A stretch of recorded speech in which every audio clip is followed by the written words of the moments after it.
Tonight on Dustbin Prophecies, we slip into something a little cooler, a little tighter, and a whole lot more dangerous.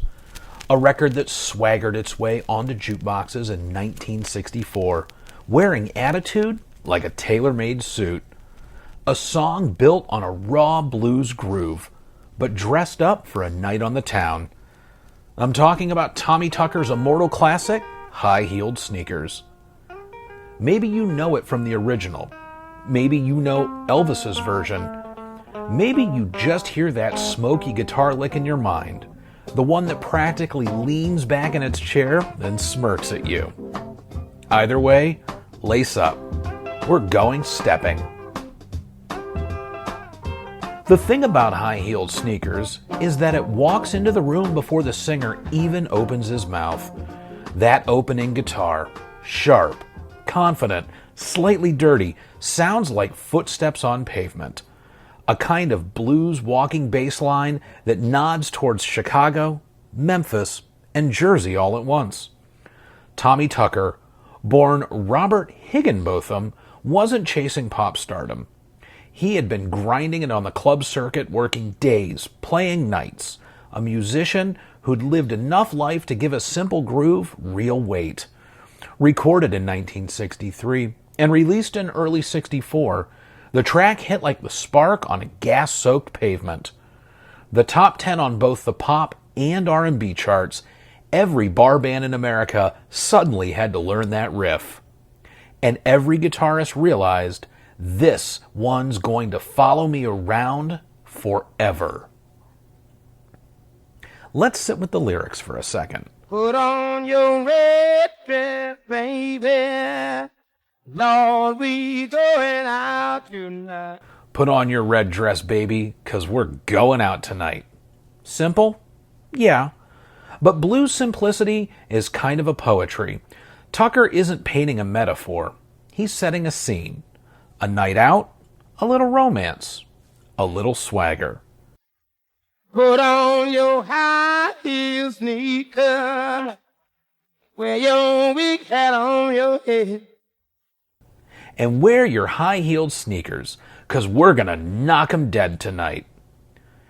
This isn't just date night stuff. This is a performance. High heels in blues culture meant confidence, style, sharpness.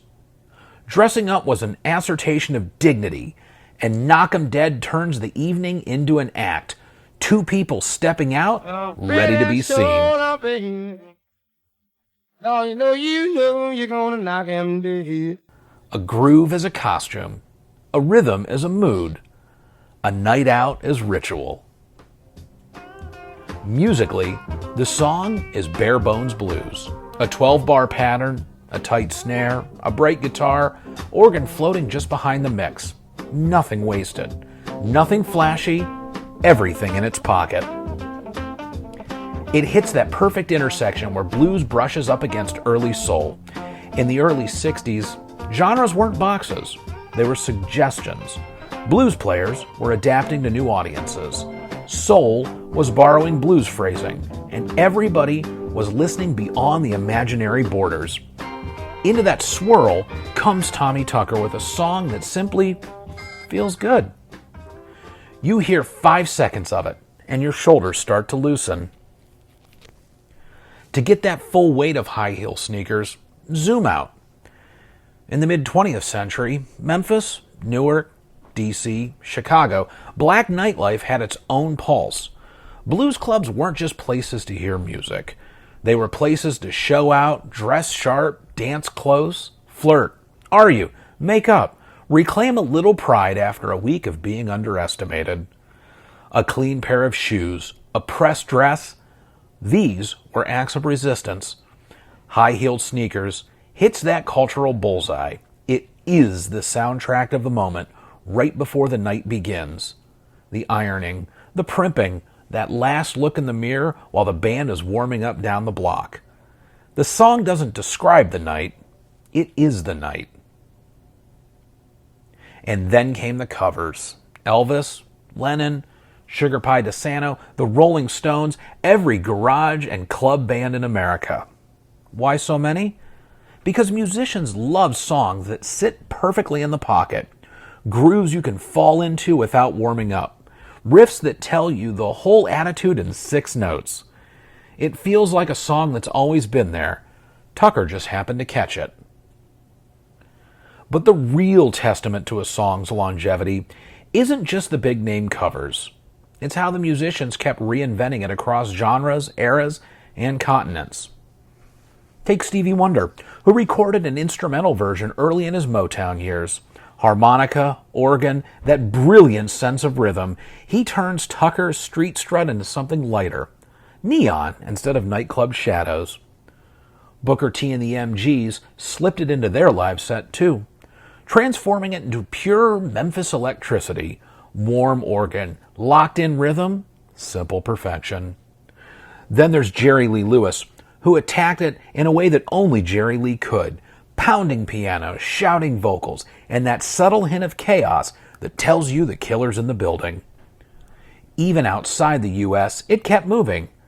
Sammy Geha, Australian soul singer, cut a brassy late 60s version that shows just how far the groove had traveled, halfway around the world, and still kicking.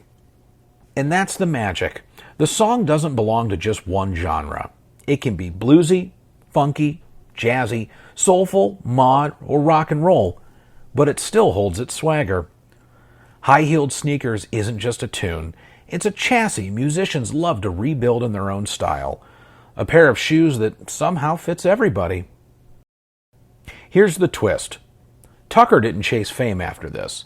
He recorded more, sure, but eventually shifted into journalism, commentary, human interest stories, and even the occasional civil rights reflections. A quieter life for a man whose song once had powered the loudest dance floors in America. But sometimes one song is enough. In 2017, the Library of Congress added High-Heeled Sneakers to its National Recording Registry, the final stamp that this wasn't just a hit, it was a piece of American musical DNA. When you hear High-Heeled Sneakers, you're hearing more than a groove. You're hearing early 60s nightlife, the bridge between blues and soul, a moment when music and identity were reshaping each other in real time. Sometimes a revolution isn't loud. Sometimes it's a groove that refuses to go away, a rhythm that straightens your spine, a pair of shoes that you know you look good in. Before we fade out tonight, here's a trivia from the Dustbin. The phrase high-heel sneakers didn't originate with Tommy Tucker at all. It had been floating around black urban slang since at least the 1940s, meaning someone dressed sharply and ready for a night out. Tucker didn't invent the phrase. He immortalized it. Thanks for taking a stroll with me through one of the coolest grooves ever pressed into vinyl. Until next time, keep your laces tight and your records spinning.